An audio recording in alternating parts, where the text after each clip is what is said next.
Aujourd'hui, donc, on va se promener dans les jardins de Giverny, puisqu'il y a un jardin haut et un jardin bas. Peut-être passerons-nous par la maison de Monet et sa superbe collection d'estampes. En tout cas, ce qui est certain, c'est qu'on s'arrêtera sur ce ravissant petit pont qui traverse cet étang, ou plutôt cette mare, où se trouvent les nymphéas, ces magnifiques nénuphars.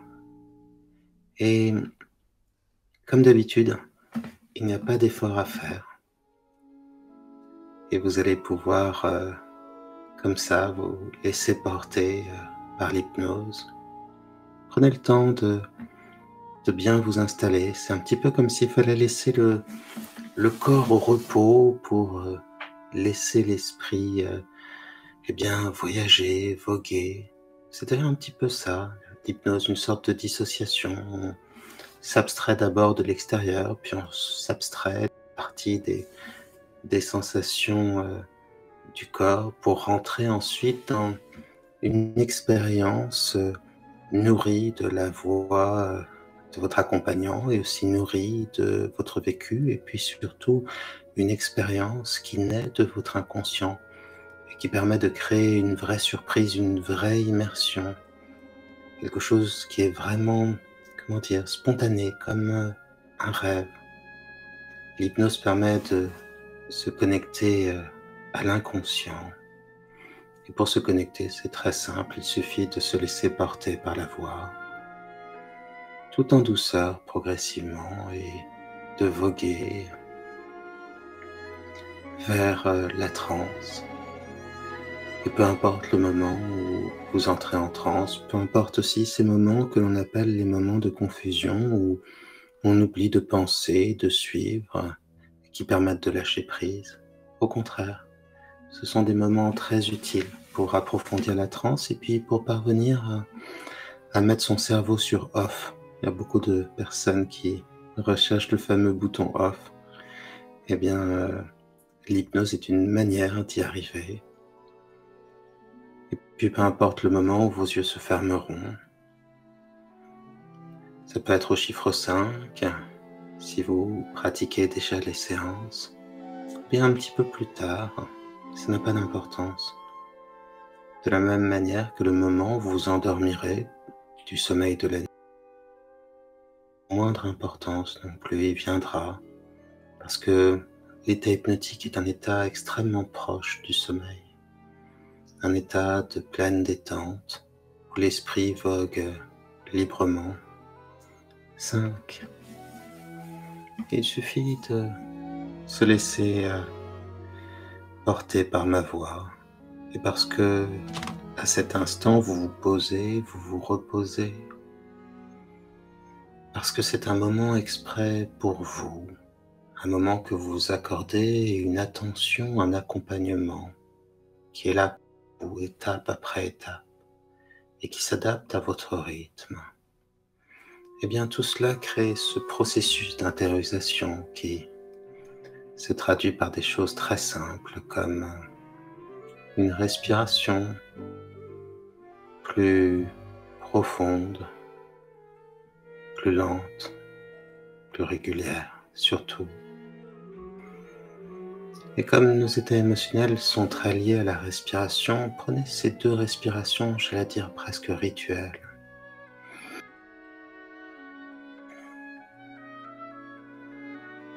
Comme si, en faisant cela, on passait une étape. On ouvrait une porte vers le jardin de l'inconscient. On ouvrait une porte vers un état dans lequel on se sent bien, le corps détendu et l'esprit qui flotte. Alors, pendant que les pensées s'accrochent et se décrochent, s'accrochent et se décrochent, votre respiration toujours s'approfondit, devient plus calme, plus profonde, plus sereine. Vous pouvez sentir cet air calme, frais que vous inspirez. Imaginez déjà la manière qu'il a de se des racines de calme, comme un arbre de calme. Et je ne sais pourquoi, toutes les plantes, les arbres en particulier, mais les fleurs aussi, apportent de la quiétude, non seulement au corps, mais aussi à l'esprit, peut-être parce qu'ils invitent à la contemplation, peut-être parce que leur vue, leur odeur peuvent s'emparer puissamment de nos sens, ou peut-être parce que ils sont associés à des moments de paix, de bonheur, de plaisir, de liberté. Peut-être aussi parce que dans un jardin, on se sent connecté avec la nature. Il y a un secret dans les jardins. Et peut-être y a-t-il encore davantage un secret dans l'amour du jardinage. D'après Voltaire, cette citation bien connue, il faut cultiver son jardin, ce serait le secret du bonheur. Et toutes les études prouvent que c'est vrai. Cultiver son jardin permettrait de vivre plus longtemps et en meilleure santé, améliorerait l'humeur. Alors, j'imagine que ce magnifique jardin, certainement le plus connu en France, est celui le plus attaché à l'histoire. Eh bien, celui-ci vous permettra-t-il de vous diriger de plus en plus vers un état de quiétude, de développer en vous un calme souverain. 4. D'autres sensations progressent. Et c'est la partie... C'est en fait que l'inconscient travaille lui-même. Et lorsqu'il reconnaît les mots de l'hypnose, et une fois que les sensations de l'hypnose de cet état modifié de conscience sont enclenchées, l'inconscient par lui-même développe cet état, l'approfondit. Et tout vient de plus en plus naturellement. On parasite de moins en moins l'expérience avec nos pensées. Et c'est comme si le corps avait une autonomie, le corps plus lourd, beaucoup plus lourd et calme. Ce corps qui pèse de tout son poids sur le lit solidement ancré sur le sol solidement ancré sur les fondations de cet endroit, ces fondations ancrées sur la terre ancrée dans le système solaire ancré dans la galaxie ancrée dans l'univers ancré dans le temps et le temps solidement ancré en vous, tandis que vous ancrez de plus en plus en transe. Et lorsque 3, on se regarde à la surface d'une mare, d'un étang ou d'un lac, lorsque, comme pour Narcisse, celui-ci fournit, n'est-il pas plaisant d'imaginer qu'en face, notre reflet nous regarde comme son propre reflet? Et peut-être se demande-t-il aussi si nous existons et pourquoi nous restons là, à l'observer. Peut-être lui aussi est-il tenté à un moment de détourner. Alors, entre celui qui est regardé, entre les différents masques finalement que l'on porte, l'identité, l'image que l'on croit avoir pour les autres, l'image que l'on croit que les autres devinent en nous, l'image donner aux autres ou celle que nous percevons de nous-mêmes. C'est très belle finalement de la psyché, du miroir littéralement, du regard qui se perd et de l'importance pourtant d'essayer de se connaître. En cela que le reflet, c'est peut-être tout ce que nous pouvons avoir de nous-mêmes, un reflet, une image courte, rapide, un peu déformée, une apparence. Mais c'est dans le jeu des apparences que les causes, les conséquences et l'envie profonde d'aller en transe, toujours dans une transe plus calme. À un moment, les yeux se ferment et on entre en transe. Car lorsque l'on veut bien voir, il faut bien fermer les yeux pour s'imprégner quelque temps de ce que l'on a déjà vu pour, finalement, par le biais des autres sens, l'ouïe, l'odorat, s'imprégner d'un endroit, rentrer peut-être soi-même dans un état de transe pour se connecter à la réalité du monde, pour que les choses qui nous arrivent ne soient pas seulement un reflet, mais une expérience entière, pour que le monde et la réalité deviennent justement plus réels. Pour entrer en transe, vous entrez en transe, comme cela. 2, alors que vos pensées s'accrochent et se décrochent, s'accrochent et se décrochent, alors que la pensée se forme, se déforme, forme d'autres formes, alors que revient cette phrase, celle de Sartre, faire, se faisant se faire n'être rien d'autre que ce que l'on s'est fait, qui rappelle en nous-mêmes que nous savons déjà plus que nous ne savions que vous saviez, que nous savions. Car c'est dans le faire qu'est l'origine de l'apprentissage et du changement. C'est finalement de la superstructure que l'infrastructure se construit ou reçoit son développement futur.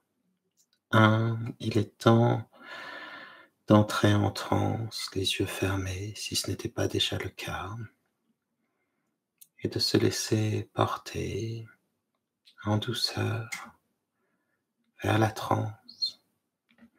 Une transe de plus en plus profonde, de plus en plus calme, simplement parce que ma voix va devenir de plus en plus calme et douce.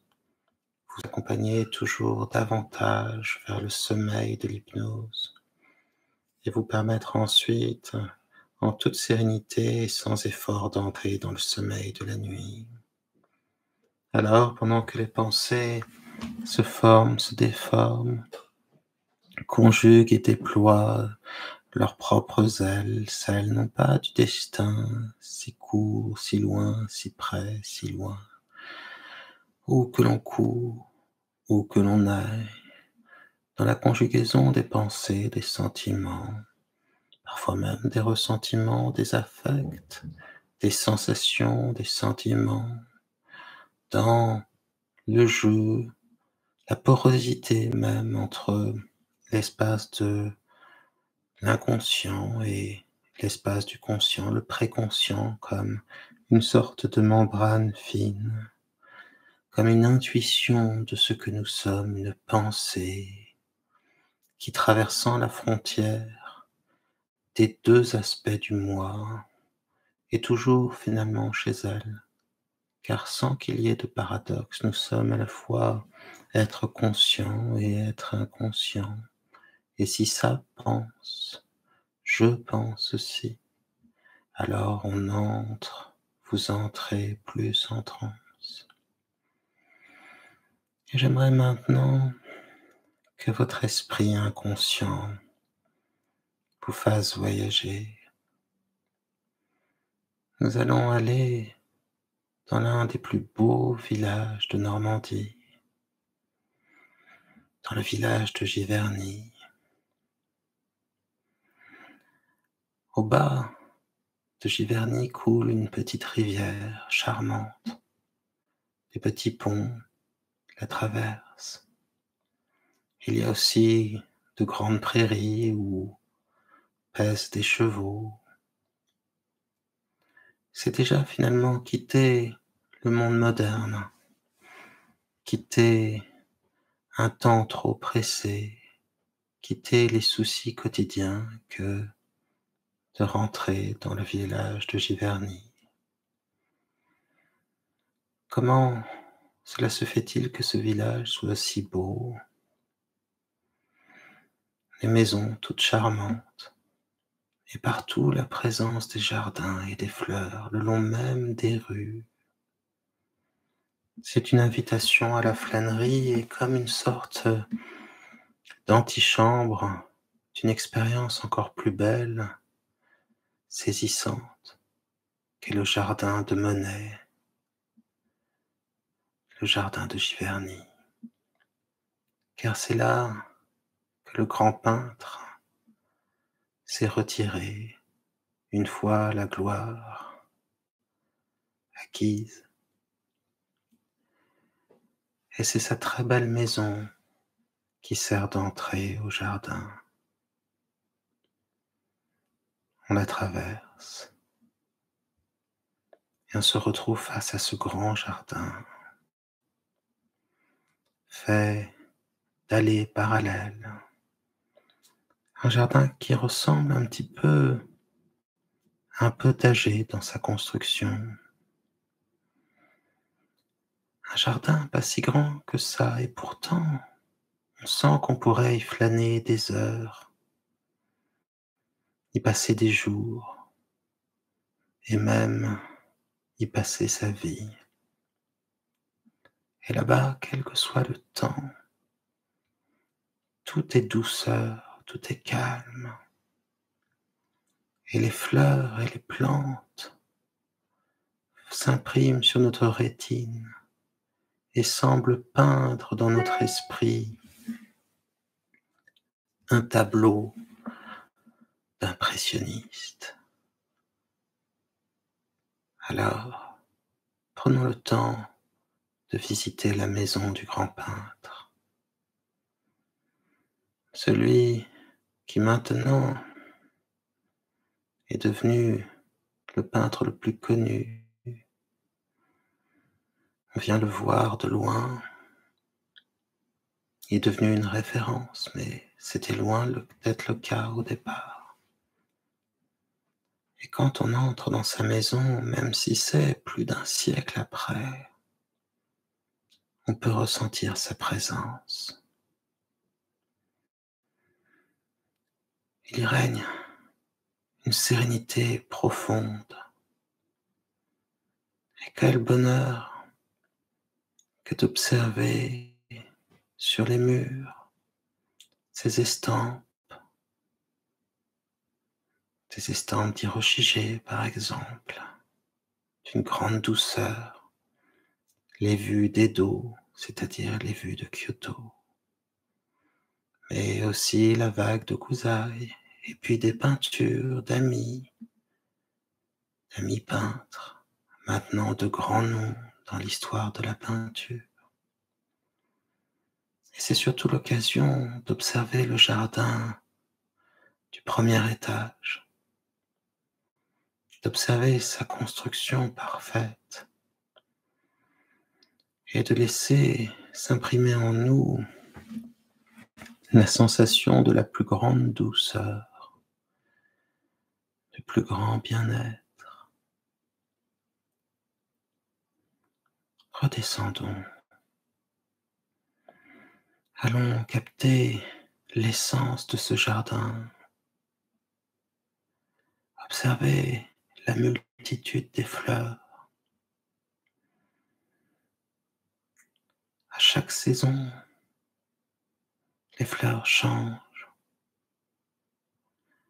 Et à part l'hiver, toute l'année, ce jardin évolue, change. Et Adem s'édalitère les mêmes choses mais autrement. Alors votre inconscient, lui, saura retranscrire en vous, créer le plus beau des jardins. Que vous aimiez les dahlias, les pivoines, les rosiers, les élébores, peu importe. Peut-être y aura-t-il des cosmos, ces sortes de marguerites de couleur, des échicolzias, peut-être des myosotis, des delphiniums, peut-être des camélias, ou peut-être même des peut-être même d'autres plantes que je ne connais pas et qui peuplent votre inconscient. Laissez-vous gagner par la contemplation de cette beauté. Asseyez-vous si vous le souhaitez sur l'un des bancs et le visage caressé par la brise. Rêvez, rêvez, plongez-vous dans la pleine contemplation de ce jardin. Et alors même que les yeux sont déjà fermés, fermez les yeux à nouveau pour mieux ressentir, vous imprégner de l'essence de ce jardin. Comme cela.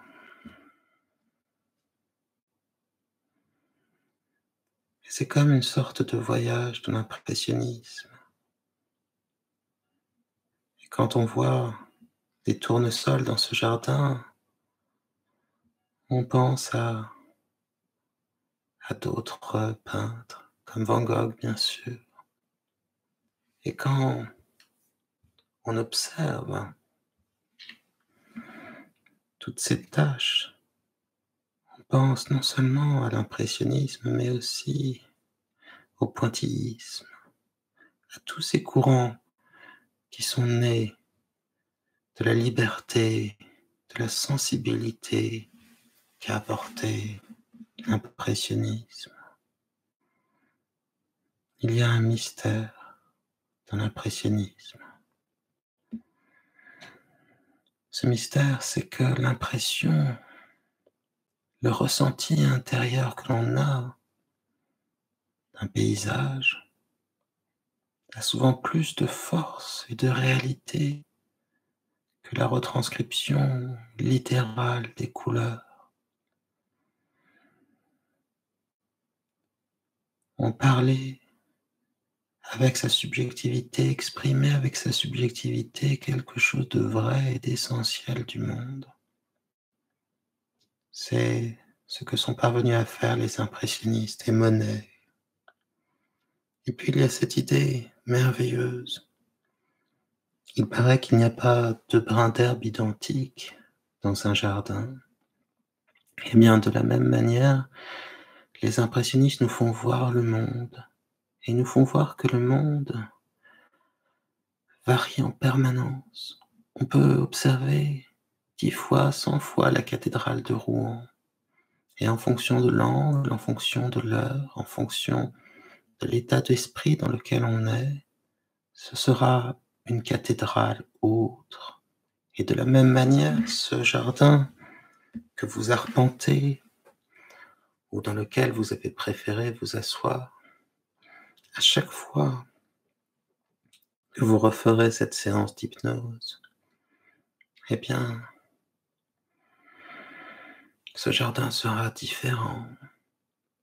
Mais secrètement, il répondra à votre besoin du jour. Il apportera la douceur, la joie, la légèreté qui vous manque.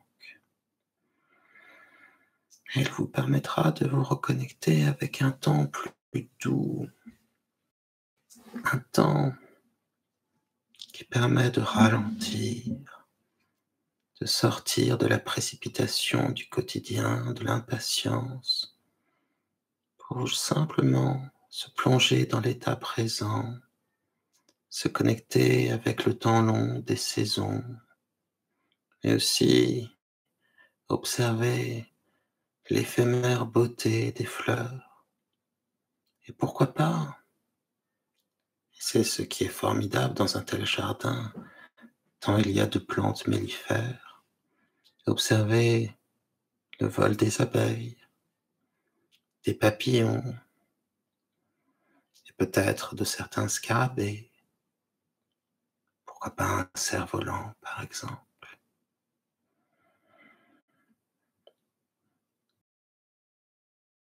Une couverture par terre pour regarder, pour pique-niquer, pour prendre le temps de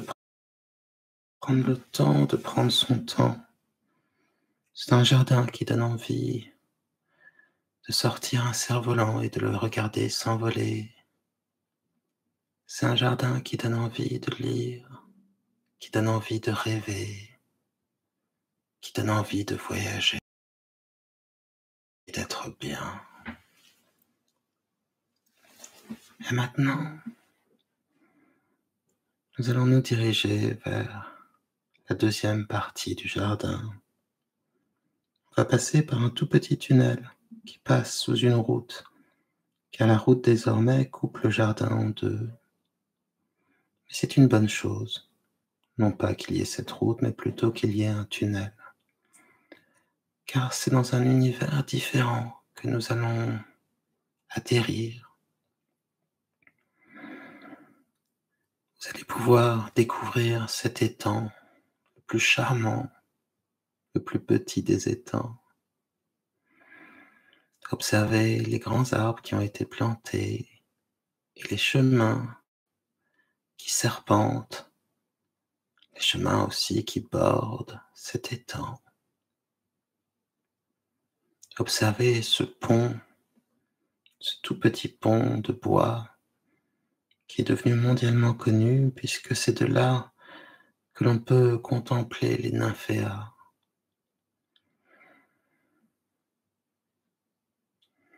Ces belles plantes d'eau,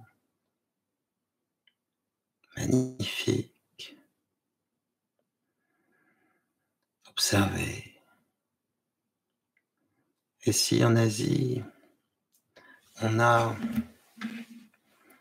les lotus pour signifier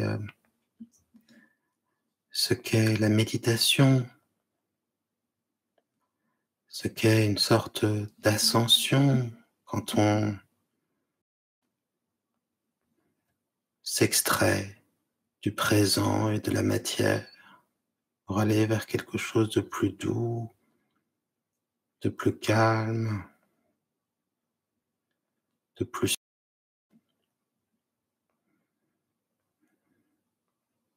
Et ces nymphéas qui sont le dernier coup d'éclat du maître, ces dernières peintures, le moment où il va le plus à l'essentiel, où un seul motif, celui des nymphéas donc, ces belles fleurs d'eau,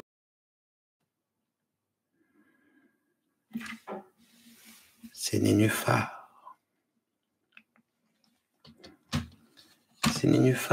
ces nymphéas, de ces tableaux gigantesques que l'on peut retrouver aussi à l'orangerie ou Tuileries. Eh bien, c'est là, on les imagine. Car comme la Joconde, ils font partie d'un inconscient collectif. On les connaît, on les rêve. Mais comme dans l'hypnose, nous sommes des privilégiés, comme l'hypnose est un territoire de relaxation, comme le rêve permet toute chose, je vais vous inviter à monter sur ce petit canot. Ne vous embêtez pas à ramer, je le ferai pour vous. Et le bateau va pouvoir avancer doucement.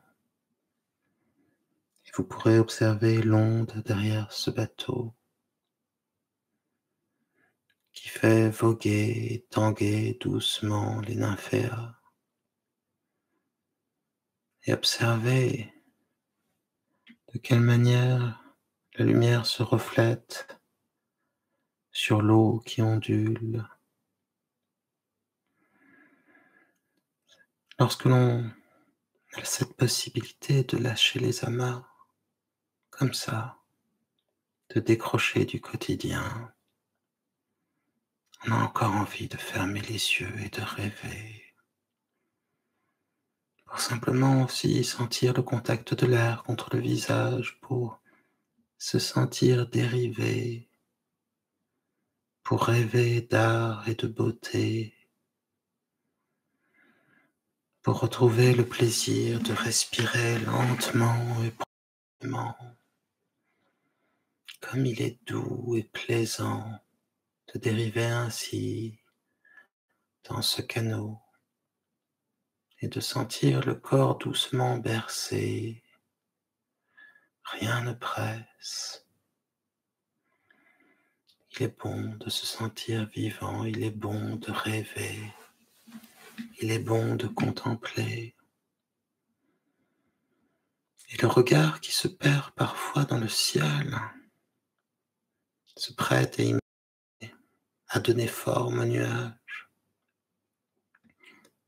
Et par cette toute petite chose, on sent bien que chaque personne est un artiste, chaque personne est un créateur, et chaque personne aspire à la beauté, à découvrir le plus beau secret du monde, à participer à sa création par l'art et à porter la beauté au pinacle. On se laisse porter et c'est doux. Et parfois c'est comme si on pouvait littéralement respirer ce jardin, en percevoir dans son corps tout entier l'atmosphère apaisée, la beauté tranquille, complètement atemporelle. Ici, le temps a cessé de s'écouler et on pourrait être à la fin du 19e siècle, au 20e siècle, au 21e siècle. Quelle importance lorsque la beauté perdure, les nymphéas, les œuvres du maître. Et on peut l'imaginer, ce maître, avec sa grande barbe, assis au bord de l'étang, baignant ses nymphéas malgré sa vue déclinante. Ce patriarche. Alors on se sent en confiance, on se sent bien. Et j'aimerais qu'à partir de maintenant, votre inconscient vous fasse vivre une expérience inspirée de ce jardin. Peut-être faire voler un cerf-volant, peut-être un pique-nique près de la rivière qui nourrit cet étang,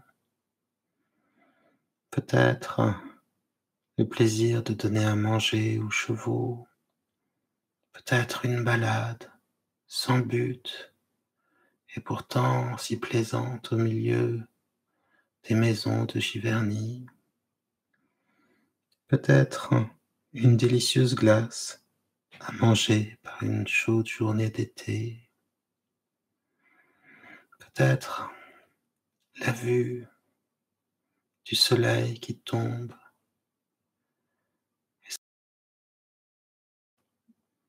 entre le jour et la nuit, cette heure exquise.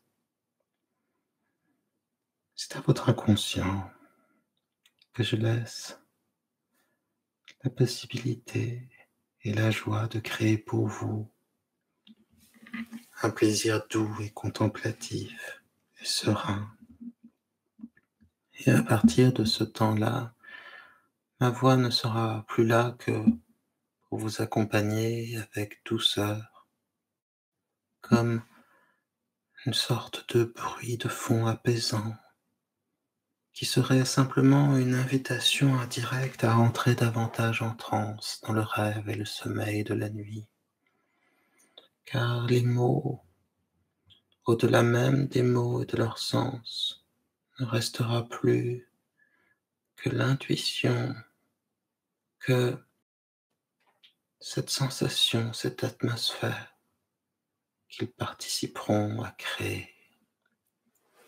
Parce que lorsque le temps semble s'arrêter, lorsque l'on cesse de l'interroger, de vouloir soit s'accrocher au passé ou de contrôler l'avenir, mais que on se laisse vivre, alors on ressent le présent comme une éternité, l'éternité un jour. Ce si joli titre de film. Dans cette continuation douce, précieuse, agréable, dans ce qu'il y a de serein, de contemplatif, à savoir, dans le plaisir de l'instant, dans ces moments, ceux qui s'écoulent, ceux qui se créent, ceux qui se déterminent enfin par le loisir, certains par le désir soudain des divertissements du jour. Dans le souvenir de la légende des siècles, dans l'intonation et la continuité telle une rivière des mots qui, sans chercher d'affluent, se regroupent, formant rivières et fleuves, lacs et mers. Alors, dans cette continuité, et pourtant dans ce lien d'émotions, ce pont des émotions, la conjugaison même du savoir et de l'apprentissage, de la curiosité et de la découverte, du moment et de l'éternité, de la voix et du silence. Ce silence donc, si précieux et si doux. Ce silence entre les mots et cette expérience de la nuit qui déjà commence à s'inviter, car d'autres jardins vous attendent, d'autres paysages, d'autres expériences, dans l'univers de tous les possibles qu'est celui du rêve. Alors, que l'on parle de continuité ou de discontinuité, d'éphémère ou d'éternel, d'universel, si tant est qu'il y ait une différence, les deux se rejoignent dans le secret silence de l'inconscient, invisible mais présent partout, comme aurait dit Flaubert, dans cette contingence, non pas peut-être, cette réalité certainement, dans ce que la quotidienneté et le voyage, le jour et la nuit, le travail et le repos, l'art et la nature, comme une sorte de mimésis, une copie, une mimésis d'appropriation. Mais est-ce vraiment cela? Est-ce que, d'une certaine manière, on n'est pas artiste en voyant une œuvre?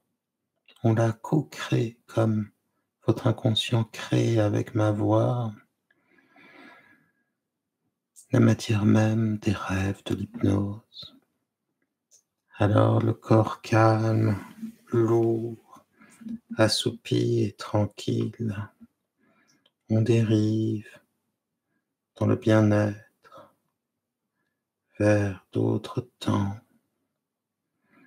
d'autres jours, car du matin au soir, du soir à la nuit, les étoiles, le calme du village endormi,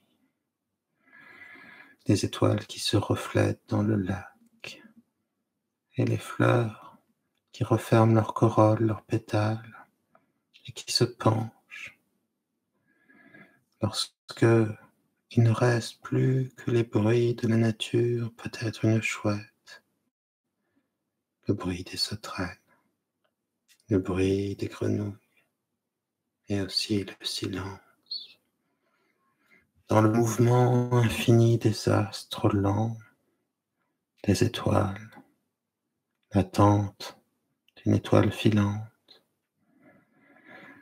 dans ce repos du corps calme, lourd, endormi, et dans le bien-être, dans sa construction, et surtout dans son dépassement, dans ce qu'il y a d'installé et ensuite d'essentiel, en cela que le calme est au plus profond de nous, toujours présent. De la même manière que la perturbation de l'onde à la surface de l'eau n'est justement que superficielle. L'eau profonde, l'eau calme, l'eau sereine, le temps de la nuit, le temps du sommeil, le temps du rêve, de plus en plus relaxé, la respiration lourde. Et déjà on rêve dans l'hypnose, et déjà on rêve des rêves de la nuit.